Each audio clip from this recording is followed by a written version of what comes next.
we have the current stock market update for Canopy Growth Corporation, stock ticker CGC. Before we begin with today's chart analysis, if you find these educational materials to be helpful, please remember to click the like and subscribe buttons and leave your thoughts below in the comments section so that other traders can find this information more easily on the platform. So as we can see here, there has been a very significant break here of resistance in Canopy Growth over this last trading session here. If we remember in the prior video, this is a 1 hour price chart that we're watching. Each candle here is a one hour trading period. And if we remember from the prior video, what I was pointing out here was this bounce off of this 61.8% Fibonacci retracement zone, which came in right around 455 or so. I guess I was calling it 460, it looks like.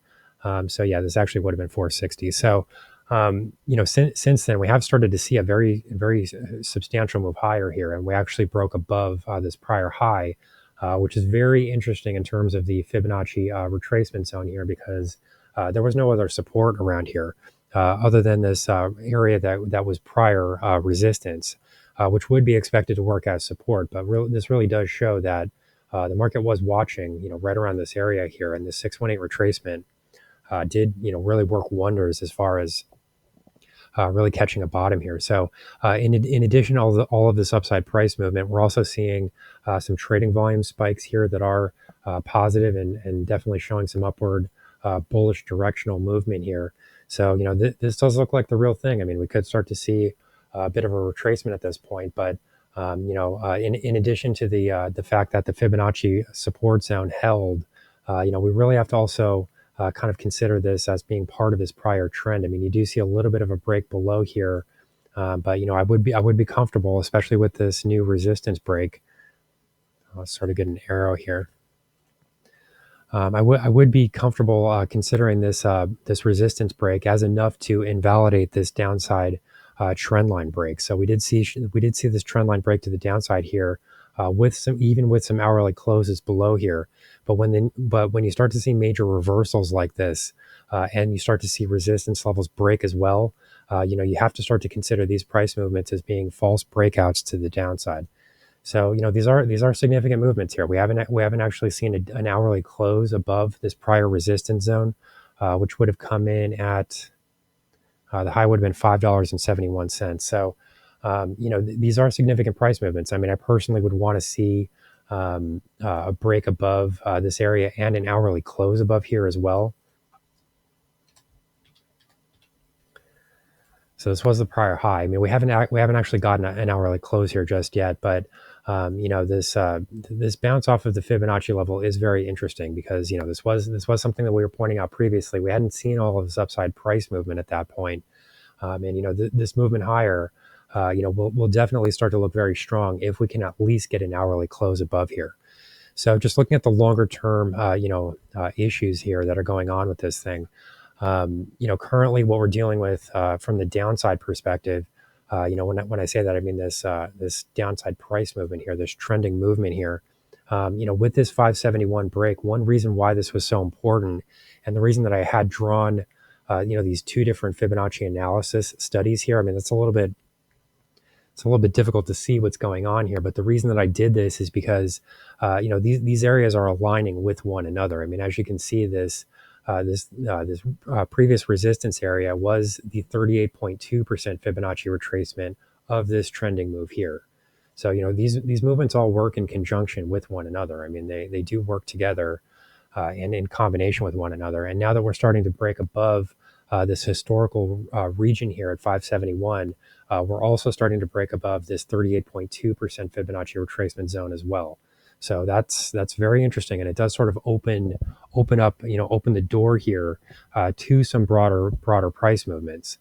We will sort of have to look at the downside here as well to sort of get an idea of where that outlook would be diminished. And before the end of the video, I will do that. But first, we should sort of look at some of these upside price targets here, because an upside break of 38.2 really does, at the very least, it should really call for a retest of the 61.8% retracement, which would come in right around $6.80.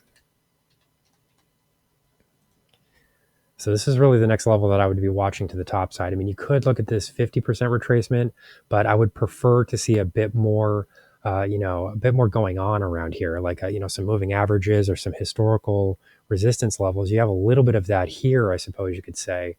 If we sort of go back to this price zone here, then you could sort of point to that 50% retracement as being significant. I like to see a combination of factors in one area, and I think this is a little bit weak personally. But if we're breaking above these areas here, more near term, you don't have any exponential moving averages around there because we're breaking above those at the moment. So that on its own is a bullish signal.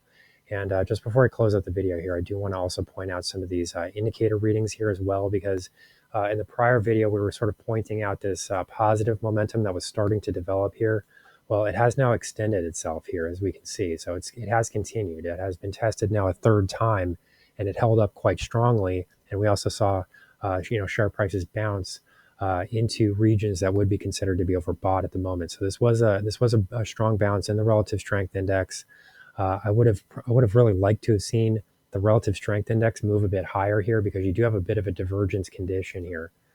If we sort of look at this here, I mean, I'm not, we shouldn't necessarily call this a divergence just yet, because this current trend wave movement could still extend. I mean, if we don't see, any sort of a major reversal point in share prices, that could continue to move higher, and then this could remove the divergent condition here. But what I'm pointing out here is this sort of price movement here. If we sort of go back in time a little bit to where this trend movement to the downside actually began, we can see that it starts here, and then share prices move higher while the indicator reading moves lower. So what this tells you is that at the moment, the indicator reading isn't really confirming these price movements higher. So I'm not 100% calling this a bearish divergence just yet, because I do think that share prices can continue to move higher. If we start to see an hourly close above that prior resistance high, for example, I think that would be a positive movement here. And I do think that this relative strength index reading can continue to move higher. I mean, we haven't really rolled over yet. If that were to occur, then I would call this a bearish divergence condition. But this does look like this still has some potential to extend to the top side. And if I was long the stock, what I would really be looking for here near term would be an hourly close above 570. And then I think that at the very least, you can start to target 680 as a next bullish region above in the upward direction. So here's the current market update for Canopy Growth, stock ticker CGC. Our High Value Trading Strategies membership is currently available for a limited time for only $9.99 per month. These high conviction investment strategies are characterized by superior risk to reward metrics that target massive market-beating returns over time. Join now to outperform the market. Lock in this special introductory rate of just $9.99 per month for the entire lifetime of your membership, and start trading stocks with the pros.